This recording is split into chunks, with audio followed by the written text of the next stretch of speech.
नमस्कार बच्चों। चलिए आज हम बस की यात्रा को चैप्टर को देखेंगे। ये चैप्टर था बस की यात्रा, थर्ड चैप्टर है बसंत से। और हमने ये देखा था कि पढ़ा पढ़ा था चैप्टर को कि पांच मित्र शाम के चलते हैं और ये जो बिग बस है प्राइवेट, इस बस के बारे में बात की गई है। और इस बस के बारे में, एक ये बस होती है और बस का क्या है कि इस जब बस में हम जाते हैं और वो बस शाम की बस हो और वो हमारे पास लास्ट चाह रहा हो कि इस एरिया में किसी गांव में जाना हो, और वहां पर एक लोकल ऐसी टूटी फूटी बसें चलती हैं जो सदियों से चलती हैं और वे बसें मिलती नहीं है। और ऊपर से कुछ समझदार आदमी ये और कह दे बता देते हैं कि इस बस में डाकू वगैरह मिलते हैं, समझदार आदमी इसे सफर नहीं करते तो लोग और डर जाते हैं। परंतु कहा जाता है कि मरता क्या ना करता। तो लेखक जब इस बस को देखता है और इस बस की कल्पना करता है तो वो उसको इतना मर्म हो जाता है कि वो इसके बारे में लिखना शुरू कर देता है कि कितना ये बस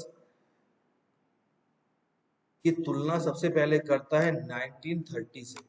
यानी सविनय अवज्ञा आंदोलन के समय बस चली होगी।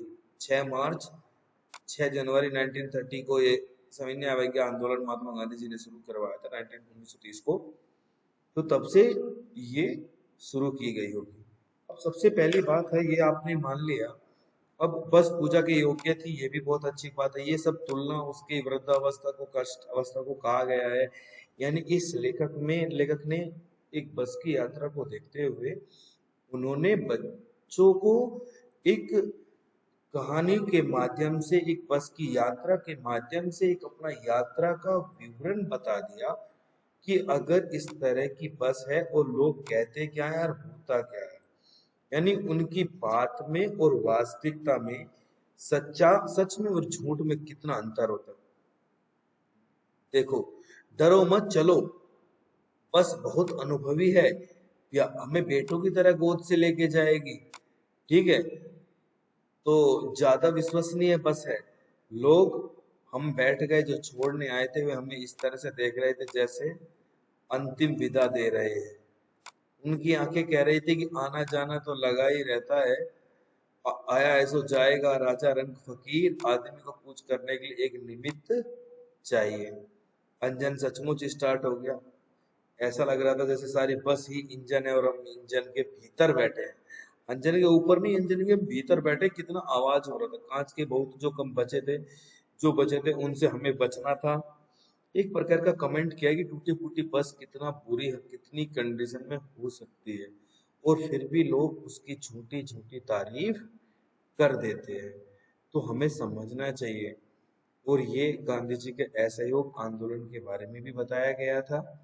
तो इसीलिए मैं आपको ये सब चीजें समझा दी है कि सविनय अवज्ञा आंदोलन के बारे में जवान रही होगी, उसे ट्रेनिंग मिल जाती है और हर हिस्सा दूसरे से असहयोग कर रहा था।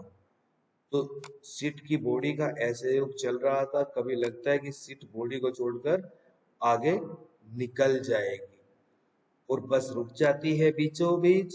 पेट्रोल की टंकी में छेद हो जाता है।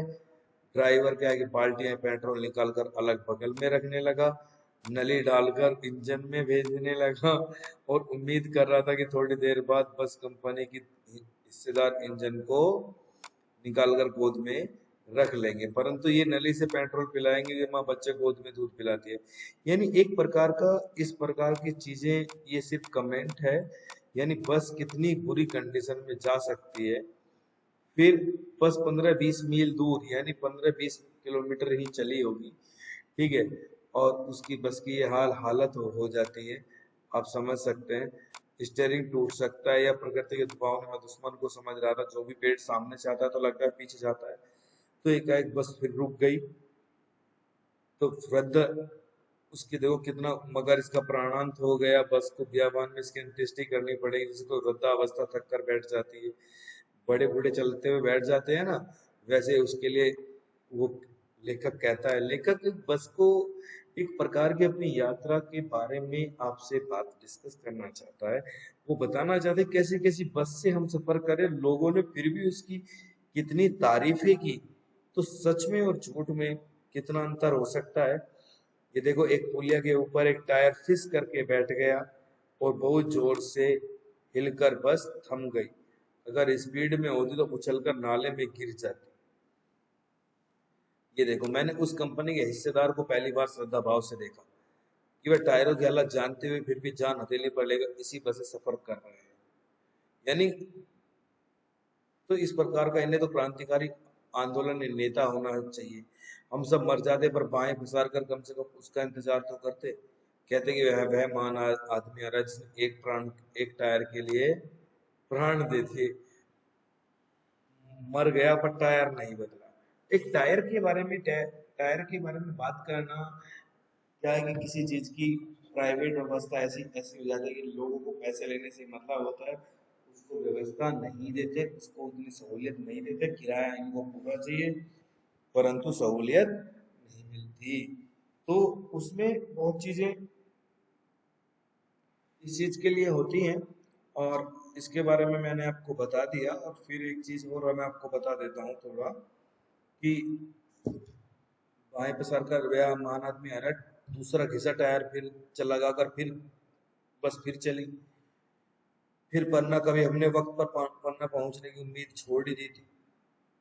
तो जिंदगी बस इसी बस में गुजरनी है और प्रयाण कर जाना, यानी एक तरह से मन को बैठ करके चिंता जाती रही कि अब तो भाई नहीं पहुंचेंगे, अब तो जैसे चल रहे हैं चलने दो। हंसी मजाक चालू हो गया और हरिशंकर परसाई जी ने ये एक उनकी यात्रा का वर्णन किया, कुछ हंसी मजाक उड़ाया। तो इसके क्वेश्चन आंसर देख लेते हैं। सबसे पहला क्वेश्चन है, मैंने उस कंपनी के हिस्सेदार को पहली बार श्रद्धा भाव से देखा। लेखक के मन में हिस्सेदार साहब के लिए श्रद्धा क्यों जग गई? देखिए, सबसे पहले इसका क्वेश्चन आंसर मैं आपको एक्सप्लेन और भी एक्सप्लेन कर देते हैं अच्छे से। ठीक है, तो राइट, सबसे पहले उसके मन में इसलिए भी तो जग गई क्योंकि ये इसका आंसर है और मैं इसका आंसर को एक्सप्लेन कर देता हूँ। राइट, तो कुछ चीजें ऐसी भी होती हैं जिनको आप समझना चाहते हैं पर समझ नहीं सकते। अब देखिए, लेखक के मन में बस कंपनी के हिस्सेदार की सत्ता इसलिए जग गई क्योंकि बस की कंडीशन इतनी ज्यादा खराब कि नहीं कहा जा सकता, परंतु फिर भी वो बस को आगे उससे सफर कर रहा है, उसको उसमें यात्री के लिए उपलब्ध करवा रहा है, उससे चलने का उसमें जाने का साहस जुटा रहा है। तो ये देख करके बड़ा आश्चर्य हो जाता है, कितनी खराब से खराब बस में भी सफर करने की तैयारी कर रहा है। तो नेक्स्ट क्वेश्चन है, लोगों ने सलाह दी कि समझदार आदमी इस शाम वाली बस में सफर नहीं करते। सेकंड क्वेश्चन देखिए, लोगों ने लेखक को यह सलाह दी क्योंकि वह जानते थे कि बस की हालत बहुत खराब है, बस का कोई भी भरोसा नहीं है, बस का कोई हमें विश्वास नहीं करना चाहिए। तो यह कब और कहाँ रुक जाए इस बासाम बीतती, क्योंकि एक सीधा सीधा समझना चाहिए कि अगर कोई बस की कंडीशन वैसे ही सच में ही खराब है तो क्या उस बस से सफर किया जा सकता है? नहीं किया जा सकता। क्या उस बस को हम रोड पर चला सकते हैं? जिस बस की ज्यादा से ज्यादा हालत खराब है, बस की हालत बहुत ही खराब हो जाए, फिर भी उस बस पर भरोसा नहीं किया जा सकता। परंतु लोग उसको फिर चाहे हम कुछ भी कहें, डाकिन कहें या बस के अनुसार, या बस डाकिन नहीं, क्योंकि रात शाम बीतते रात हो जाती है, रास्ते में कहाँ बितानी पड़ जाए कुछ कहा नहीं जा सकता। अब ऐसे थर्ड क्वेश्चन है, ऐसे जैसे सारी बस इंजन, हम इंजन के भीतर ही बैठे, लेकिन को ऐसा क्यों लगा? क्योंकि एक बहुत पुरानी पुरानी से पुरानी 100 साल पुरानी बस चले और वो रोड पर उसके घिसे हुए टायर और कंडीशन बहुत बुरी और उसके शीशे हिलते हुए हो और इंजन हिलता हुआ हो और काफी आवाज करे, शोर करे, तो लोगों को लगेगा कि बस के अंदर नहीं, इंजन के अंदर बैठे। गजब हो गया, ऐसी बस अपने आप चलती है। लोगों ने कितनी तारीफ कर दी, क्या ये बस चलेगी? नहीं सर, ये बस चलेगी नहीं, अपने आप पहुंचेगी। बताओ, वर्तमान स्थिति को देखकर इस प्रकार आश्चर्य व्यक्त करना स्वाभाविक था। देखने से लग रहा था आपको कोई चीज अच्छी नहीं लगती, फिर भी क्या होता है कि लोग इतनी तारीफ कर देते हैं, झूठी तारीफ होती है और लगता है कि उनको तो ये चीजें मालूम ही नहीं है। नहीं। तो इस प्रकार की तो बात है। अब सोचो सबसे पहले कि इस चीज की किस किस किस की बात की जाए। बस की जर्जर अवस्था को देखकर लेखक के मन में ऐसा महसूस हो रहा था कि कहीं स्टीयरिंग भी टूट सकता है, फेल हो सकता है। अब मैं पेड़ को अपना दुश्मन समझ रहा था, तो कहीं पेड़ टूट ना जाए, यही वजह की लेखक हर पेड़ को अपना दुश्मन समझ रहा था। अब देखिए वेरी इंपॉर्टेंट क्वेश्चन आ गया। मैंने फिर से बताया था सविनय अवज्ञा आंदोलन, ये हिस्ट्री का क्वेश्चन है, परंतु इसमें आ गया कि उन्होंने उससे तुलना कर दी। बस महात्मा गांधी जी ने जब सविनय अवज्ञा आंदोलन चलाया था, तब ये बस उनके कार्यकाल में जवान रही होगी। यानी ये उस समय जवान थी, अब ये एजेड हो चुकी है। 150 साल बीत जाने के बाद 1930 70 साल वे हो गए, 20 ये हो गए तो 90 साल तो हो गए, तो 100 साल के करीब समझो।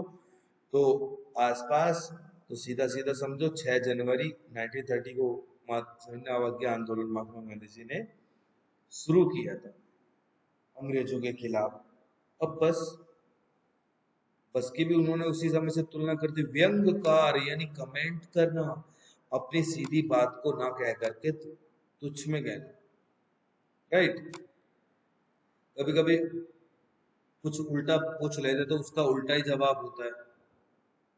किसी ने पूछा रोड पे रेलवे स्टेशन आने के बाद कि गाड़ी कहाँ आएगी, अरे सबको पता है गाड़ी प्लेटफार्म पे आएगी, लाइन पे आएगी।